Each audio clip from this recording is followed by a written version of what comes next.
siendo renacidos por la palabra de Dios que vive y permanece para siempre. Es en esta declaración, es en esta promesa del Señor que nos convocamos todos los días buscando ser reavivados por su palabra. Y en la lectura sistemática, diaria y consecutiva de las Escrituras, hoy nos detenemos en la primera carta a Corintios, escrita por San Pablo, capítulo 2. Pero antes pedimos la bendición del Señor. Padre nuestro, te pedimos que nos bendigas al pensar, al meditar en tu palabra. Por favor, condúcenos con tu Espíritu. Te lo pido y te lo agradezco en el nombre de Jesús. Amén. Solo recordando que Pablo había establecido un grupo de creyentes, una iglesia en Corinto, que Corinto era una ciudad de paganismo, de filosofía, era la ciudad más importante de Grecia, que tenía 250.000 habitantes estables, que tenía 400.000 esclavos, un centro comercial, turístico, filosófico, un centro también de inmoralidad. Pero allí en ese ambiente feo, Dios tenía un grupo de creyentes y San Pablo, después de haber predicado y establecido la iglesia, respalda esa iglesia, esos creyentes, a través de esta carta. Y su mensaje llega a nosotros hoy con la misma fuerza. En el capítulo 2, él explica: yo mismo, hermanos, cuando fui a anunciarles el testimonio de Dios, no lo hice con gran elocuencia y sabiduría, cosa que se destacaba en ese mundo de la filosofía de Corinto. Dice, yo no fui con la filosofía, el ambiente era filosófico, pero yo no fui con la gran elocuencia, la sabiduría de la filosofía. Me propuse más bien, estando entre ustedes, no saber de cosa alguna, excepto de Jesucristo y de este crucificado. Porque ellos hacían del conocimiento, hacían gala del conocimiento, un conocimiento teórico que no era incorporado, no había principios incorporados a la vida. Y por eso Pablo dice, a mí no me importó conocer nada, una sola cosa sí, quise conocer y conozco, y ese es Jesucristo y este crucificado. Versículo 3. Es más, me presenté ante ustedes con tanta debilidad que temblaba de miedo. Miren la sinceridad del apóstol, ¿no? Me presenté con tanta, reconocimiento de mi debilidad que temblaba de miedo. No les hablé ni les prediqué con palabras sabias ni elocuentes, pero sí les hablé con la demostración del poder del Espíritu, para que la fe de ustedes no dependiera de la sabiduría humana, sino del poder de Dios. Y Pablo es especialista en contrastar la sabiduría humana y el poder de Dios. Los logros y el alcance de la sabiduría humana, a dónde llegamos a través del conocimiento humano y a dónde llegamos a través del conocimiento de Dios y del poder transformador y salvador de sus palabras. Versículo 6. En cambio, hablamos con sabiduría entre los que han alcanzado madurez, pero no con la sabiduría de este mundo ni con la de sus gobernantes, los cuales terminarán en la nada. Más bien exponemos el misterio de la sabiduría de Dios, una sabiduría que ha estado escondida y que Dios había destinado para nuestra gloria desde la eternidad. ¿Por qué será que Pablo habla de esta sabiduría divina como un misterio? En la filosofía de aquellos días y de Corinto había muchos misterios y ellos trataban de explicar esos misterios.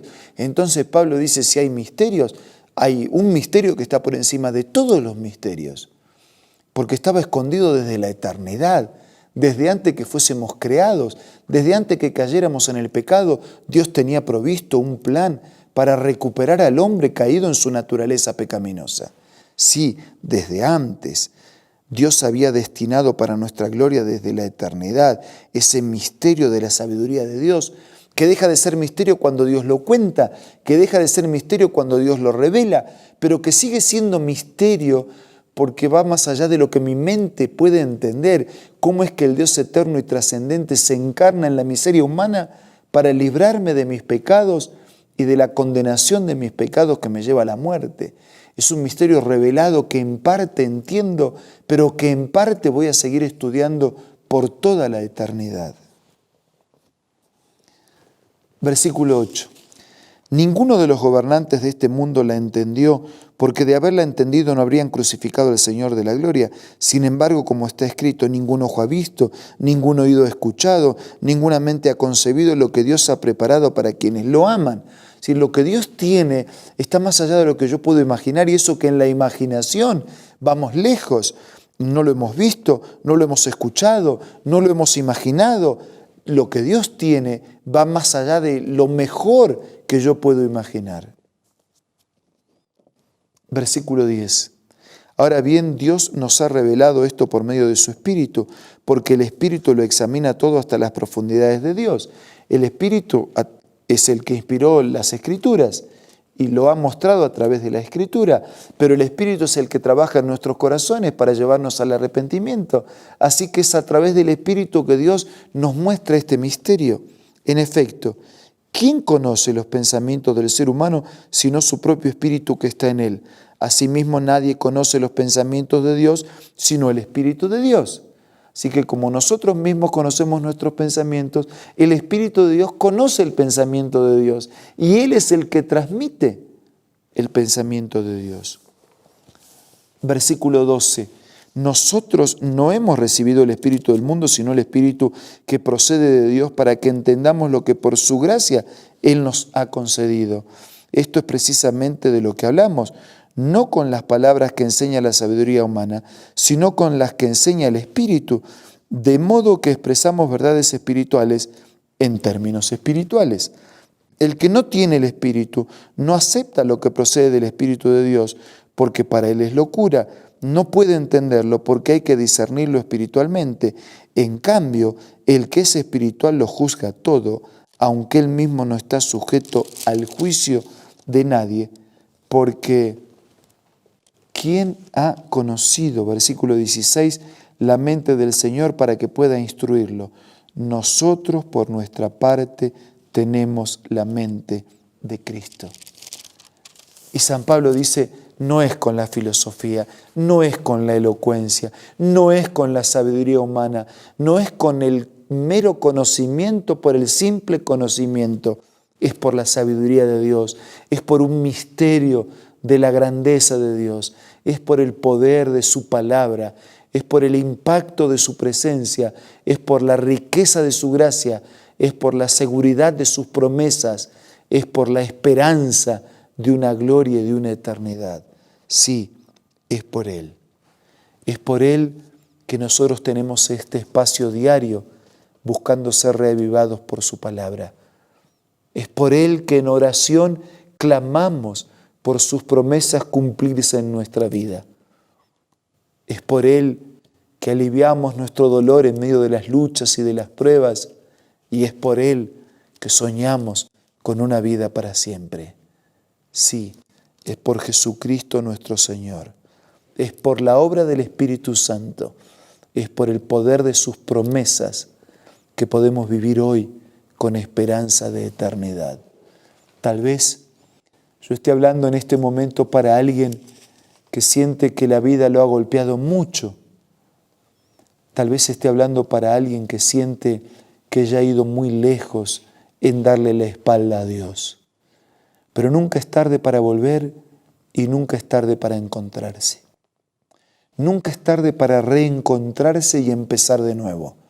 Nunca es tarde para ser definitivamente sabios, porque rechazamos nuestra propia sabiduría aceptando la sabiduría de Dios, descubriendo el misterio de su gracia y aferrados a la seguridad de sus promesas.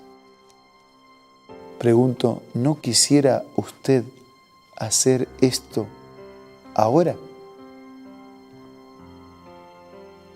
Vamos entonces a decírselo a Dios en la oración.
Querido Dios, queremos dejar a un lado nuestra propia opinión, nuestra propia sabiduría, nuestra propia manera de ver las cosas, para vernos como tú nos ves y para pedirte que tú nos transformes como tú deseas que lleguemos a ser. Gracias por ese misterio revelado que nos permite percibir tu amor y tu misericordia. Hoy la recibimos, hoy nos amparamos. Queremos definitivamente seguirte o renovar nuestra caminata con Jesús o empezar a caminar por primera vez. Te pido que abraces en este momento a cada uno de nuestros hermanos y amigos y así, abrazados, junto a ti, caminemos por la vida. Todo te pido y te agradezco en el nombre de Jesús. Amén.